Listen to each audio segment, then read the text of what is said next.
Today's lesson is going to cover the 4 different scenarios I come across on just about every construction review or compilation. I want to share these with you so you can do the same when you're building your WIP report. The question always comes up is, how do I know I'm doing things correctly? And unfortunately, you never really know. But there are different scenarios that come up, and you've got to ask the question, does it make sense? What story is this telling me? What is going on? So we're going to cover these 4 scenarios and discuss what comes to my mind, or the questions or comments I have as I'm looking through these. So let's start with the first scenario. Let's get to it. $435,000 contract amount, $350,000 total estimated cost, gross profit of 20%, cost to date $25,000, build to date 0. Anytime you see a 0 build to date, you hope that it's early on in the project, and fortunately for us, it is. That's 7.1% complete.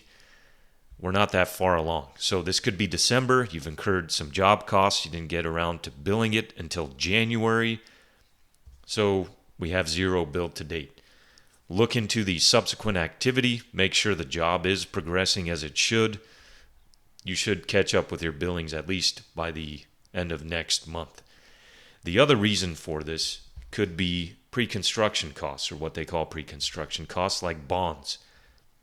You buy the bond in December, the job doesn't start till February, so you book that cost, $25,000 in bonds. Let's just say it's only bonds. And so you have 0 build to date. You haven't actually broken ground. You're not doing any work. When you have this scenario, I recommend that you adjust this cost out of cost and move it to contract assets, a current asset, for this amount, the $25,000. Because what happens here is when you put this bond cost, you're going to be recognizing gross profit on this cost, which doesn't make sense. Bond costs are typically pass-through costs, meaning the project owner will just reimburse you for how much you pay for that bond. $25,000 bond cost, project owner is going to pay you $25,000. You don't mark up bond cost, but this gross profit takes that into consideration. So that's something that you can just adjust out of the WIP. There may be a future video on that, but that's the first scenario. Not a big deal. Just want to know why there was 0 build to date. And if it's for the reasons that we just discussed, no issues there. Second scenario is the nothing to see here, folks. Contract amount of $750,000, total estimated cost of $520,000, gross profit 31%, cost to date of $175,000, build to date $220,000. We're 33.7% complete with underbillings of $32,404. Okay, we're looking at this underbillings amount, $32,404. Relative to the contract amount, relative to the percent complete, it's not that big of a deal. It's not that high relative to how far along we are and how much cost we've incurred and the total contract amount. So this doesn't raise many flags. It's just some questions to understand how that job is progressing, but nothing looks out of the ordinary. Obviously, it would have been nice to have more billings here, so underbillings are not as high, but given this amount and where the job is at, this isn't that big of a deal. Again, look at it in comparison to the contract amount and percent complete. Okay, we're not that far along. We're not even at 50%. This is reasonable, not that big of a deal. You want to still follow up and see how the job is progressing afterwards, but again, not that big of a deal. That's why I say nothing to see here, folks. It's not that big of a deal. On to the third scenario, or what I like to call the really, are you sure scenario. We have a contract amount of $700,000. We have total estimated costs of $500,000, cost to date of $475,000, and billings to date of $505,000. We are 95% complete according to this. $160,000 in underbillings. This is where we get into the really, are you sure? We are almost done with this project. We've got $25,000 to complete this project. We've billed $505,000 with $25,000 costs to complete. We're expecting to bill $195,000. Like we weren't doing that great for the majority of the job.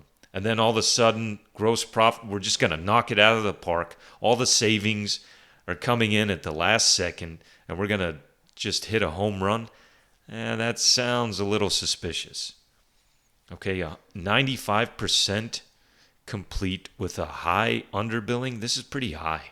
Even relative to the contract amount, this raises a bunch of red flags of what is going on here. Are you really going to make this 29% gross profit? Why haven't you been doing that before? That's my question. We're 95% complete. Why haven't you been recognizing this 29% gross profit up until now? Why hasn't that been happening? Well, you know why it hasn't been happening? Because it's likely not to be the case. What I see happen here more often than not is an increase in this total estimated cost. You're being too generous with this scenario. You are not going to make 29% gross profit when this job closes. So what happens typically is you add in some costs. This job is really not going to make that 29%, and we're going to have more costs that have yet to be incurred.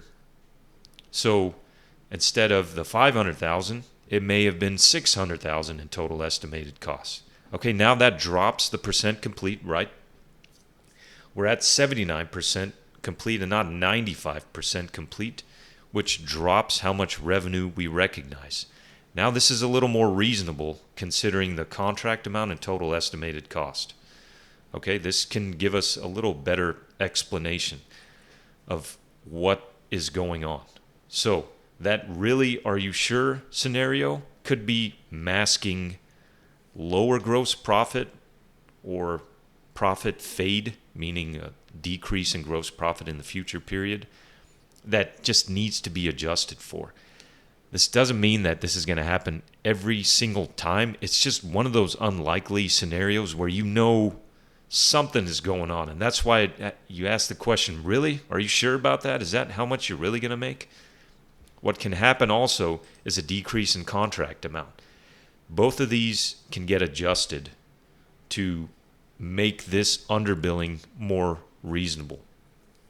The objective isn't to just go in and say, hey, that looks more reasonable, it must be right. That's not necessarily the case. It's just, what story are you telling me?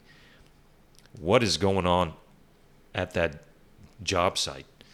Again, going back to the original scenario, 95% complete, and all of a sudden we're going to just compensate for the lack of gross profit we've had throughout the life of the job in the last 5%. That just seems suspicious. Not saying it can't happen. It just seems suspicious. So revisit that and go over your project estimates. You may not be including additional costs you incurred that were unexpected. There may be some wasted time on the job. This may be the original budget that just hasn't been updated. So update that budget. That should change your underbilling, and hopefully it decreases. And I say hopefully, not that it's a good thing to decrease revenue, but it looks more reasonable, and users of the financial statements will be able to make more sense of it. Last but not least, the going through the punch list scenario. Okay, you finished billing the job in the subsequent period. Contract amount $357,000, Total estimated cost, $300,000. Cost to date, $300,000. Hey, that matches. Total estimated cost, we're 100% complete.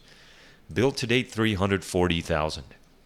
Contract amount, $357,000. We haven't billed $17,000 on this project.